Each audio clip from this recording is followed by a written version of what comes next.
ليش البعض عبالهم الرياجين ما يعرفون يطبخون؟ هاي مو المشاكل قاعدة هنا، شو اسوي بيها يعني؟ جاكي. والله المشاكل هاي ما تخلص يعني وصلنا. ما تخليني. يعني شلون ما اسلم عليهم؟ جاكي. تطيب جاكي. يا هلا والله حبايب قلبي، شلونكم؟ شخباركم؟ ان شاء الله بخير، والله خايف من عدا الله شاهد. هلا والله حبايب قلبي، شلونكم؟ شخباركم؟ ان شاء الله بخير يا رب. فيديو جديد واحب اعيدكم بسنة 2023، والله العظيم خايف من عدها. مثل ما تعرفون كل ما تجي سنة جديدة كل شخص عنده اهداف هواية، وانا هسه حاليا عندي هدف انه جايدي هدايا واحب افتح الهدايا، هذا اول هدف يعني.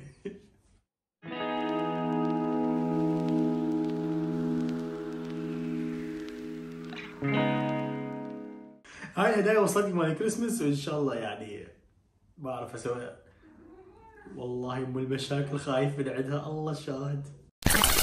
فانا اول هدف عندي اني افتح هاي الهدايا صراحه، واحب يعني اصور لكم، ولكن اول شيء احب اسلم عليكم والمشاكل ما تخليني. فتعرفون كل شخص عنده اهداف، واول هدف انا اتمناه لكم ان انتم تكونون بخير وصحه وسلامه، هذا اول هدف اتمناه بسنه 2023 هذا السنه شنو 2023 والله ما افتهم. فمثل ما تعرفون كل شخص عنده اهداف، ولكن احنا هدفنا الواحد كله انه نكون بخير وصحه وسلامه، هذا اقوى هدف. الصحة أهم شيء والباقي كله يتعوض. وإذا تسألوني عن أهدافي، أنا أول هدف قلت لكم إنه أنتم تكونون بخير وصحة وسلامة، والأهل كذلك أهم شيء، والكل يعني الكل يكون بخير وصحة وسلامة. وثاني هدف صراحة يعني هذا الشيء راح أدوس على قلبي بيه. أنا من النوع اللي أحب أساعد الناس وأحب أساعد الغير وأركض الغير أكثر مما أركض لنفسي والله العظيم، ولكن بهاي السنة او الاشهر اللي فاتت قبل ما ندخل سنه 2023 او 2023 نهيت هذا الشيء. خلص ليش اركض للغير والغير ما يقدر هذا الشيء؟ فاني اركض لنفسي، احب نفسي اكثر مما احب غيري. واللي اقصد به انه انا بعد ما اسوي وقت الناس ما تستاهل هذا الوقت الثمين، هذا وقتك او وقتي هذا الثمين.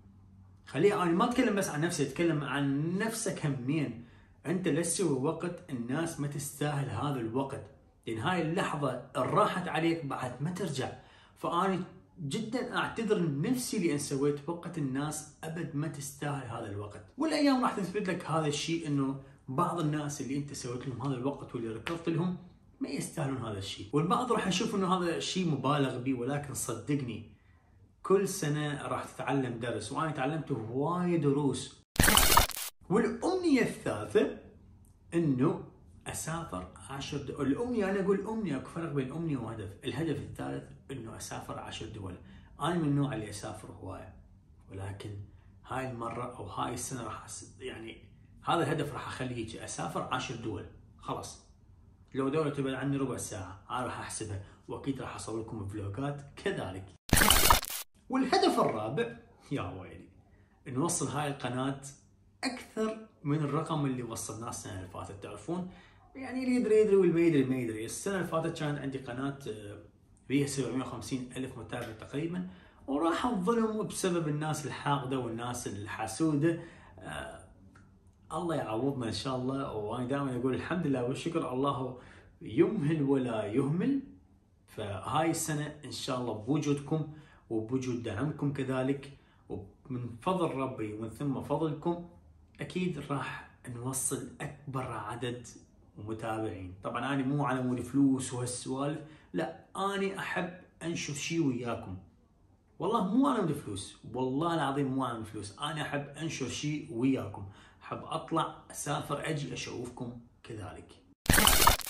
والهدف اللي بعده انه اسافر العراق. بعد 14 الى 13 سنة غربة لازم اروح ازور بغداد.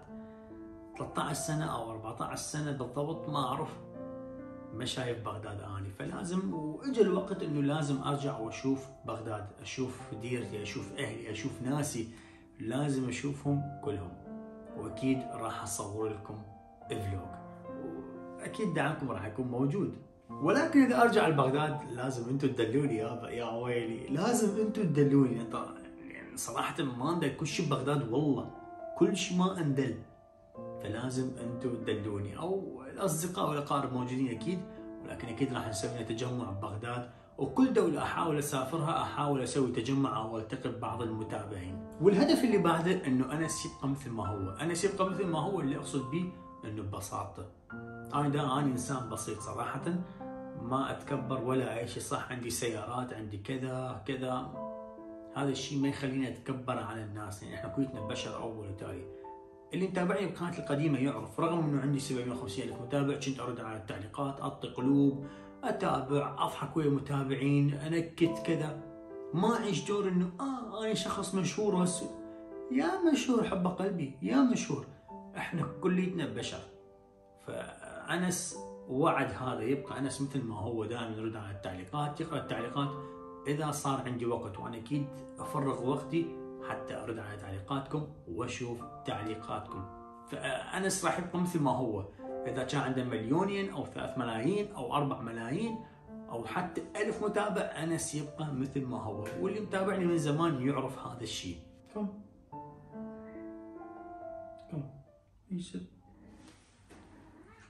وهاي ام المشاكل، هاي ام المشاكل.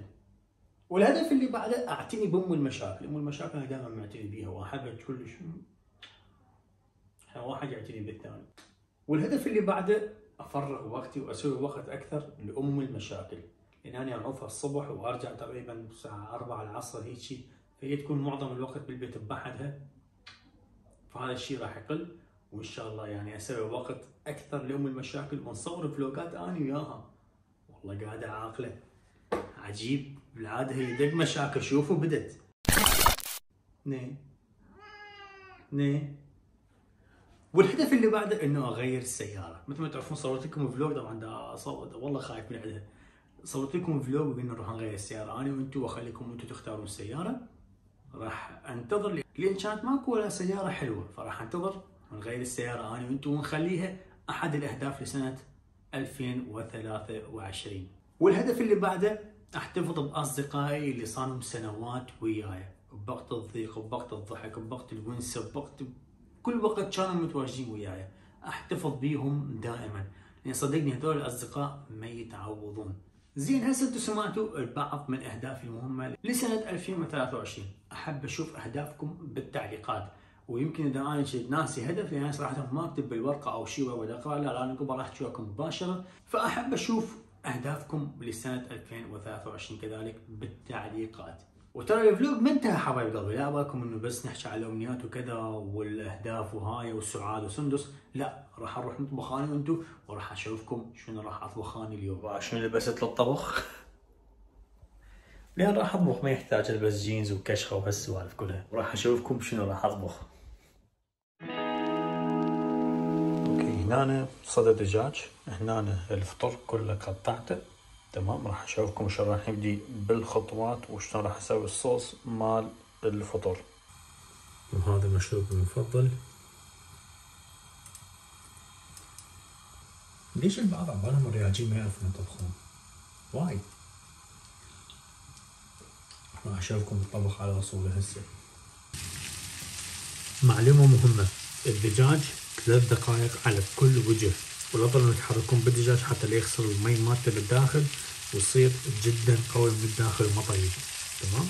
3 دقائق هيجي و3 دقائق على الوجه الثاني.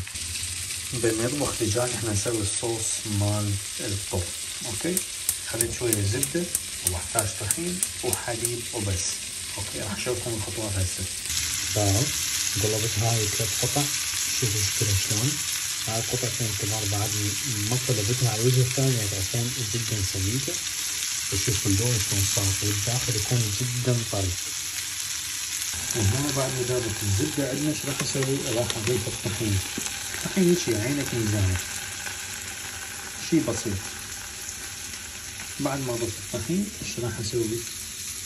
شوف شلون راح احطه كله يتماسك مع بعض، وراها شو اسوي؟ وراها اضيف الحليب، شوفوا صار يجينا متكتل.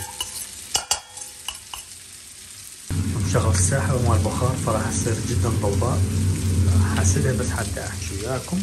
شوفوا ان انا راح اضيف الحليب. نفس الميزان. شوف اضيف الحليب.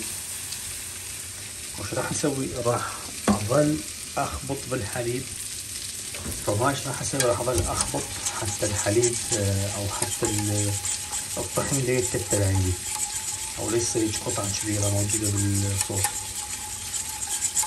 اظل اخبط والنار على درجه حراره مو عاليه متوسطه الى ان يصير عندي الصوص ثخين بهذا الشكل.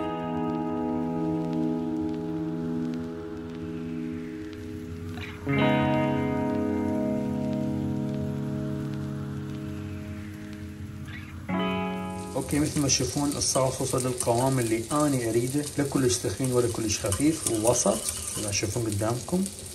هذا القوام اللي انا اريده. الدجاج جهز. راح اطلع اخر قطعتين من الداخل شلون طريه مبينه هذيك من الملمس.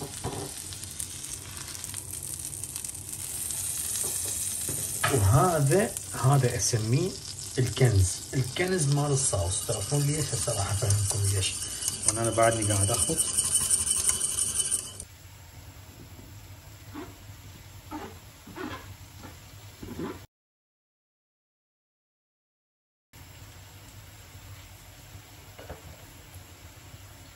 تعرفون ليش الذهب اسميها؟ لان هاي الزبده اللي طبخت بيها دجاج بيها طعم، وهسه راح اطبخ بيها رطب، راح يصير الطعم بالرطب. وبعد ايش راح اسوي؟ راح اضيف الصوص هذا لهناك، وراح يصير طعم الصوص بطعم الدجاج والفطر كلش طيب راح يصير صدقوني. واكيد راح اضيف له بعض الملح والفلفل الاسود، طعم يعني هم نضيف له طعم ثاني. اوكي، ضفت هنا شويه ملح وشويه فلفل اسود وضفتهن حاليا، وباع الفطر شلون صار ما يحتاج طبخه ازيد. ايش راح اسوي؟ راح اضيف هذا الصوص له، وراح تشوفون شلون راح يصير لونه للصوص.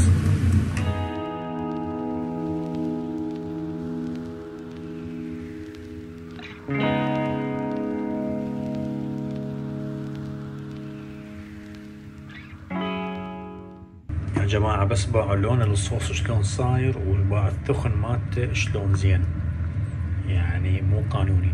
هسه انا ذوقته حاليا، الحراره مالته والملوحه كل زينه، ولكن احب اضيف له طعم ثاني، فراح اخلي نوع من انواع الجبن راح يعطي طعم كلش طيب، وبيكون شبابي مونينيو بس انتم ما تصدقوني. اوكي، خليت الدجاج حاليا هنا.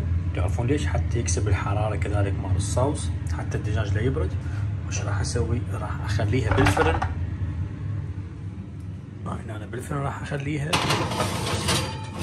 الفرن ضل دائما عادي، استحملوني، على درجة حرارة شي بسيط، لا اكثر ولا اقل، 100 لا اكثر. حتى الدجاج لي بس عندكم. وبالوقت الحالي تعرفون ايش راح نسوي؟ راح ننظف اكيد، فاي ما احب اطبخ او اسوي شيء والمطبخ يظل يعني هوسه. فبين ما يتحضر الاكل كلش راح اسوي، راح اعدل ارتب المطبخ. يعني تشوفوا هنا لازم يتنظف، هاي اخليها بالغساله مال الصحون، وراح اقلي البطاطس كذلك. هاي اول مره اسوي هيك فيديو صراحه، فاريد تنبيهاتكم، او اذا شيء خطا او شيء فاريدكم تنبهوني عنه. اوكي.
مشاكل مشاكل.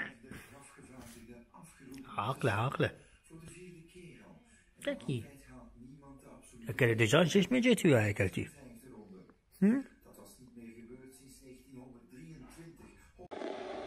بعد ما اكلت وخلصت شنو هسه؟ اجى وقت الكوفي. وين جدي يسمعني؟ بعد الاكل كله كوفي اشرب والله لا يجيني بالعوده. وشنو ويا شوكولاته. قبل ما اسوي الكوفي اشوفكم في الشغله. تعرف ها؟ ايش ذا؟ تعال نشوف.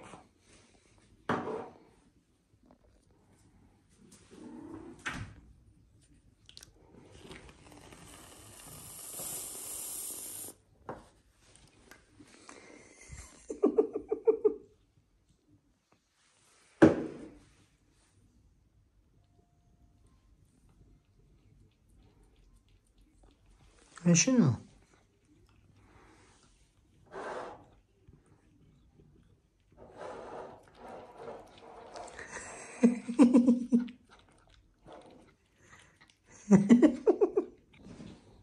هاي شوف، بس سويت الكوفي ورجعت ماسحتها مسح.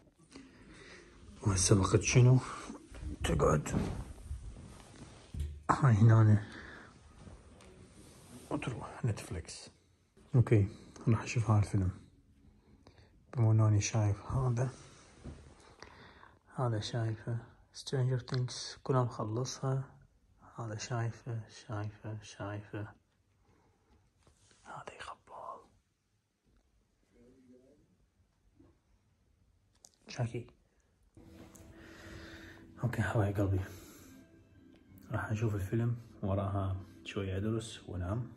فلهنا راح ننهي الفلوج اليوم.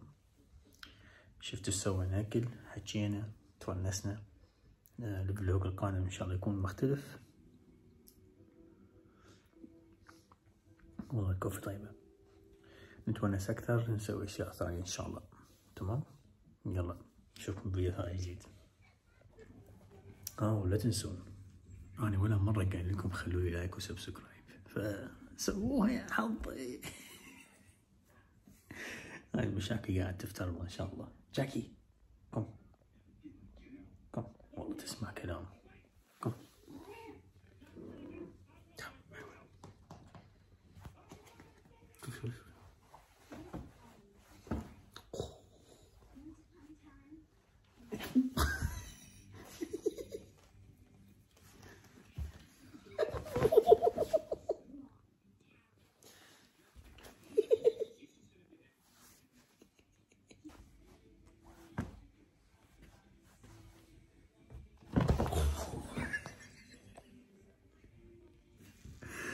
لما اقول لكم مشاكل.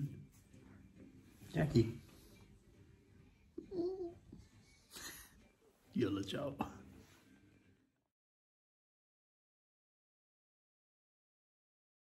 اتمنى يكون انتم عندكم هذا جاكي او في الكاميرا والامنيه عندها. يعني ايش لحق بالاماني انت، والله شكلك تحب اماني. زين هسه انتم سمعتوا بعض من اهدافي، اريد اسمع انتم كذلك اهدافكم بالتعليقات، راح اقراها اسمعها شنو دقيقه، انس دقيقه لا تسحب.